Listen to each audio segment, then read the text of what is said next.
Hello viewers, আসসালামু আলাইকুম। এটি একটি 6 ভোল্টের ব্যাটারি, 4.5 এম্পিয়ার। তো এটা অনেক দিন বসে থাকার কারণে আমরা এটাকে চার্জ দিচ্ছি 12 ভোল্ট দিয়ে, চার্জ উঠানোর জন্য। অনেক দিন বসে থাকার কারণে এটাকে 12 ভোল্ট দিয়ে চার্জ দিচ্ছি, যাতে সেলগুলো সচল হতে পারে।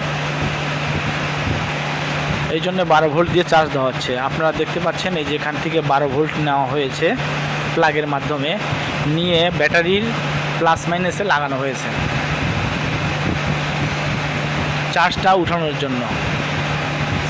যদি ভিডিওটা ভালো লাগে, লাইক, কমেন্ট, শেয়ার করবেন। এরকম ভিডিও পেতে চ্যানেলটি সাবস্ক্রাইব করবেন, বেল আইকনটি অন করে দিবেন।